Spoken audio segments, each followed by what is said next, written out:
welcome back in the name of love. Expresso family, listen to me. There's so much that happens when there are just, couples that share, couples that allow the rest of the world into what exactly is happening in their relationship. And honestly and truly, we've seen it play out differently, right? Where it's a perfect love story on the Instagram streets to a terrible breakup that's happening right in front of our eyes. There's all kinds of variations, but you always have to ask yourself the question, how much is too much? When is it that we're oversharing when it comes to our love stories? We're today in very good company because we have someone who in fact has all of the details and has all of the facts when it comes to possibly just how well we can actually do when we are talking about this and our relationships on social media. I'm talking about clinical psychologist. It is Kim McKay, and she's going to be helping us out with that question. How much is too much when it comes to sharing in terms of your relationships? Everyone, let's give her a feel-good welcome, please.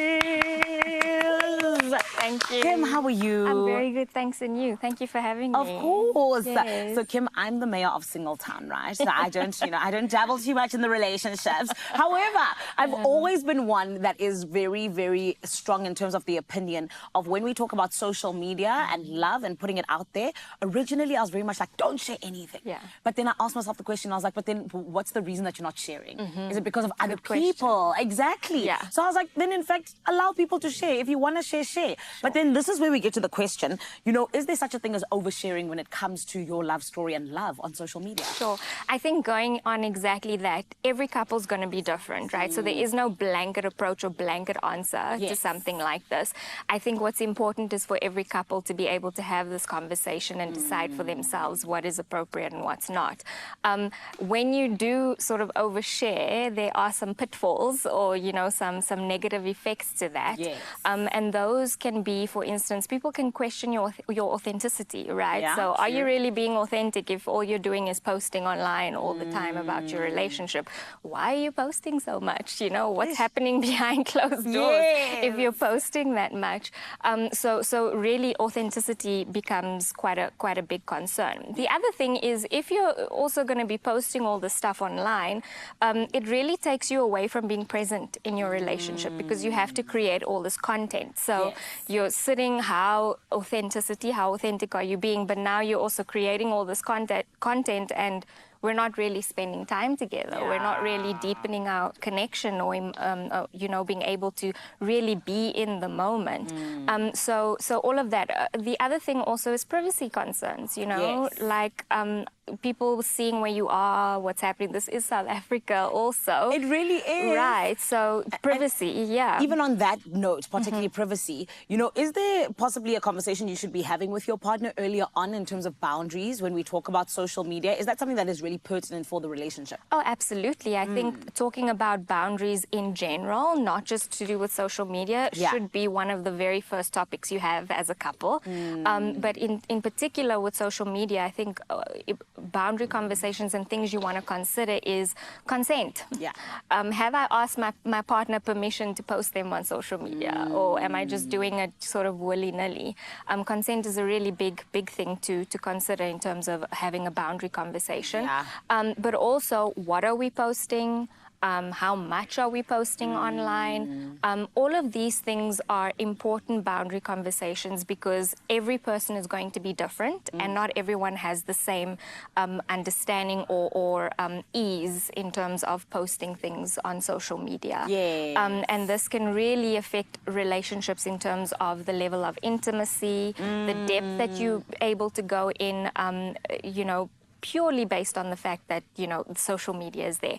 It is a fact that social media is part of our everyday lives. Facts, yeah. And modern relationships in particular. So it is going to be there, but being very mindful about the types of boundaries that you set with your partner is important. Definitely. And of course, I know that there's always conversations around, public relationships particularly.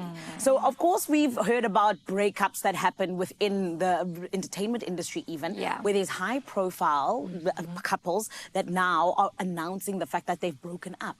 Can I ask you why it is you think that they decide to share that, that they're no longer together? I know a lot of people always have this question on their minds. Yeah. I mean, I think there's a couple reasons for that. First of all, high profile, right? So they're in social media or they're in the public eye. Yes. So blogs have been talking about them, tabloids, newspapers, so that their relationship is already in the public space. And so by being able to post about the breakup online, they get ahead of the narrative. So they're able to control the narrative and decide what information is put out there, dispel any, things that people might think happened in the relationship, and really decide for themselves what they want to put in there. But it's also a way for them to set boundaries, because I'm sure you've seen in a lot of these statements there is that line, the one-liner that says, please respect our privacy during this time, right? So that's a way for them to also set boundaries around that. But then there's also this level of public interest. Okay. You're a high-profile figure. Yeah. There's people that follow you that are really invested in your life and what's happening. That's true. And so I think there's kind of almost like a responsibility that comes with that, where you have to explain by virtue of being a high-profile figure and putting yourself out there, that you have to kind of give an explanation for what's happened. Kim, you just made me feel better about wanting to know people's business. Thank you so much. Because now when I want to know what happened and why, maybe they, like you said, responsibility. They must be responsible to me. Okay. Well, listen, Kim, I feel like when we talk about this as well, there's so much that happens in terms of public validation, particularly on social media for people as individuals. But can we talk about it from a perspective of now with relationships particularly? How does it affect a relationship, the whole public validation thing? Yeah. So what happens is, every like, every comment creates a small little dopamine release in your brain, right? So what that means is that you are then motivated to check social media all the time, because you're waiting, you're anticipating, this dopamine release. Yes. And then so that affects relationships, because relationships are not like that. Relationships about being patient. Yeah. The slow, it's a slow build, and you need to build meaningful relationships. And so it'll affect the level of intimacy that you receive or that happens within the relationship. Research also shows that just the presence of a phone, in the whether you're using it or not, affects your brain in the sense that you anticipate that there's going to be an interruption. So you can imagine then in a relationship context, if there's just a phone sitting on the table, we're not going to have a very deep, meaningful conversation, because I'm anticipating that this phone is going to interrupt me. And so I don't get to go to the depth or the level that I need to go to build sustainable relationships, and then you kind of have to ask the question, why aren't relationships lasting very long in this modern age? It's the phones. Kim, is that what you're saying? It could be. I think it's a big factor. I think it's a very big factor, because we're glued to our phones. And that, your brain gets reliant on that dopamine release all the time. Hectic. And talking about being glued to our phones, here's a little bit of a tough one for you. Should partners have access to each other's social media accounts? That's a tricky question. It is. It is. Hence I said it's tough, Kim. That's a tough one. I think it's going to depend again on the couple. Okay. But a question, something that you said earlier is you've got to ask yourself why. Why do I need access to my partner's phone, right? Is it because I'm questioning, is it around secrecy? Is there something I'm uncomfortable with? Then I'd rather say have a deeper conversation around that. Okay. Rather than having access to the phone, because that just creates surveillance, Fair. Yeah, like I'm surveilling my partner, so you're not really building trust. You're not really allowing the relationship to be able to build trust organically. You're really relying on your ability to check the phone. And to be a detective.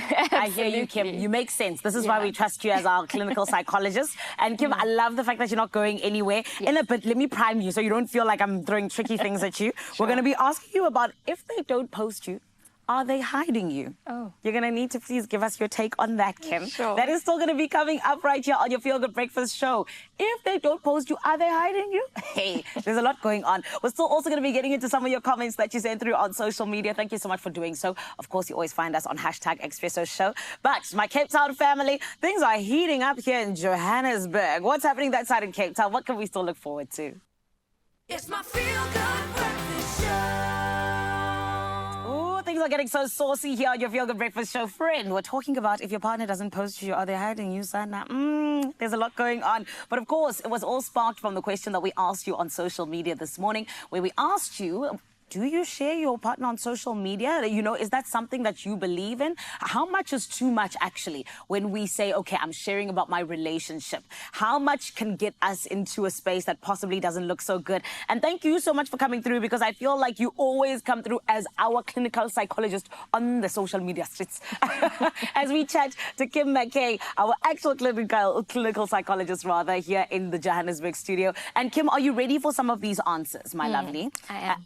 It is one thing to, you know, I think get the comments. It's another to actually, I guess, have people who have a little bit of experience with this, right? Sure. Let's jump right into it. Natasha Levendal says, sharing your relationship online can be both positive and negative. On one hand, it's great to share your love and happiness with the world. But on the other hand, it can also lead to unnecessary drama and criticism. I believe it's crucial to consider your partner's feelings and boundaries before sharing anything online. Is Natasha on the money? Absolutely, yes. It's a conversation. You can't just decide. And also there's pros and cons, right? Yes. To it.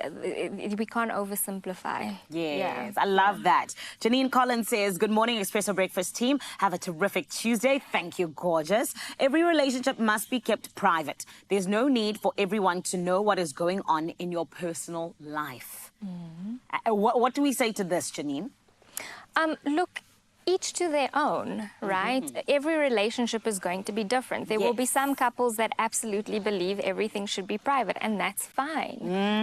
There's no right or wrong answer. It's going to depend on the couple. Yes, Yeah. I love that. Yeah. Then Nama Bana says, good morning to our awesome Expresso teams. I think it's so important to strike a balance between sharing our relationships online and keeping some things private. Can't wait to hear everyone's thoughts on this. Love that. And then Angelique Blackie says, good morning, my beautiful Expresso morning show team. I think you should keep it at a minimum or as little as possible if it is a new relationship or if your partner is a private person. If you guys are married, then still take a partner's feelings into consideration. And if your relationship doesn't work out, you don't need to be asked the whole time what happened. So as minimum as possible. What do you say, Kim? It depends. Okay. I think definitely in the beginning, maybe it's something you need to build up. Yes. You know, start off slow, and then as it warms up, you can increase, dependent on whether your partner consents to that or not, and if how private they are. Exactly what she said. Yes. But yeah, it's going to depend on every couple. Okay. So at the end of the day, I guess it's different strokes for different folks. Absolutely. And more than anything else, it's a very complex situation, which is why you Yes. kind of need to break it down with you and your partner. For sure. I love that. Yes. Now, talk to me about this, because I said to you, if my partner's not posting me, are they hiding me? And there's a little bit of something that comes through here where it's almost like what if your partner says no to posting them online, right? But they post everyone else. So friends from both sexes, they post the family, everybody. You know, is there something to be concerned about there in that regard? So yeah, so that statement, if they don't post you, then you know they're hiding you. I think can be an oversimplification, because Okay. you've got to ask the question. Number one, is my partner just a private person? Okay. And they're not interested in being on social media, or they're there but they don't really post much. Yes. You know, so it fits kind of their personality profile. Okay. Then you know, then I wouldn't say there's anything to worry about. Maybe it's not their way of showing love. Maybe it's not their love language by expressing themselves on a public platform. But they love their friends, Kim. Right. So now we Yes. go to the negative parts of that, right? Yes. So if what they're saying and what they're doing doesn't line up, then you have to start asking questions, right? So you're posting everybody else, but you don't want me to post you on Yes. social media. That's something, yes, to be concerned about. Then they're tsotsi. And I wouldn't say it's tsotsi.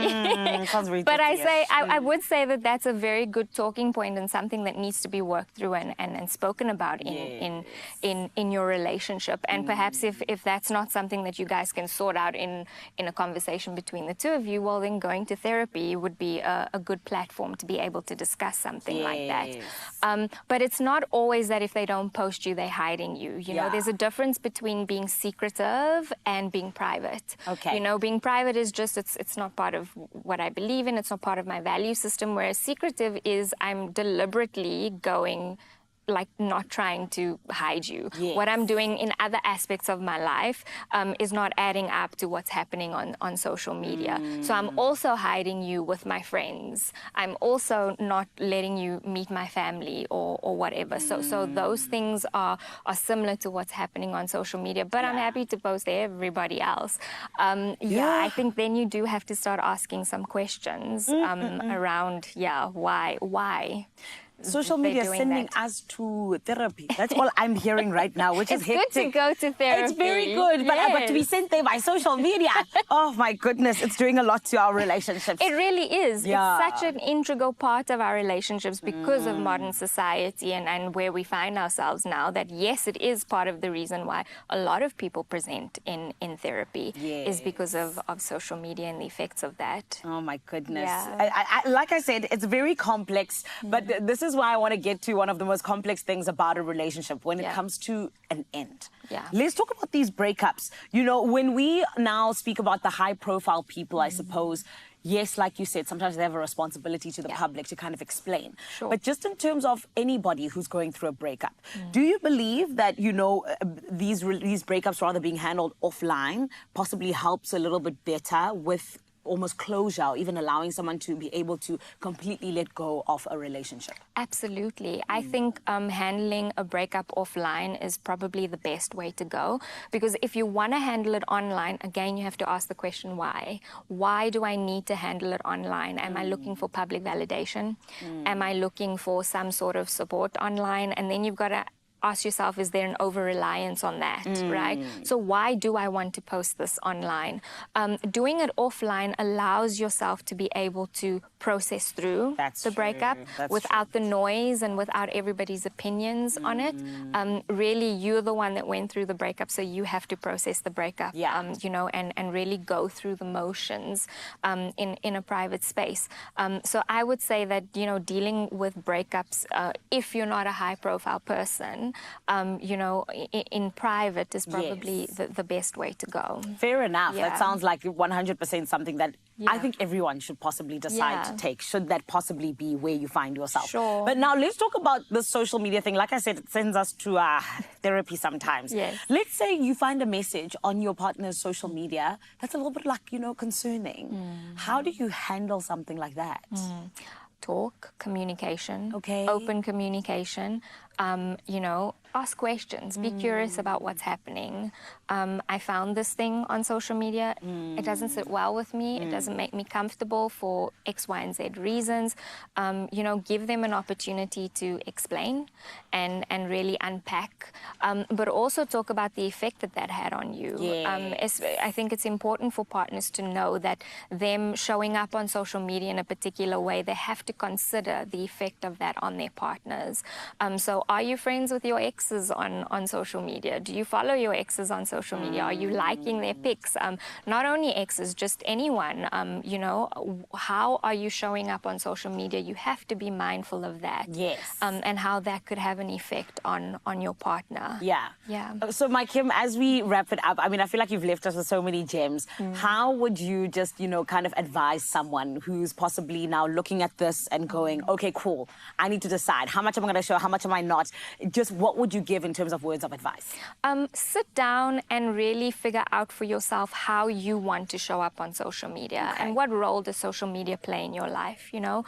Is it important for you? And if it is, really go back to your values, you know, what sits well with me when it comes to social media. And I think that will guide you in terms of the boundaries that need to be set in a relationship on what's appropriate and what's not appropriate. I love that. I say hide everything. No, I'm joking, kind of. My Kim, thank you so much. We appreciate you. Thank you so much for having me. I can't wait for you to be back yet again to help us out on a Relationship I'd love Tuesday. that. Awesome. Thank you. Her name is Kim McKay, our clinical psychologist this morning, right here on your Feel Good Breakfast Show. And friend, I hope you learned something. Son, it's tricky on those social media streets. You need a little bit of discernment to navigate them. However, I wish you all of the best. And honestly, you did hear from Kim the fact that it is possible to be able to navigate them in the best way. Right about now, my bests over there in Cape TZ for Shizi. Are you still good?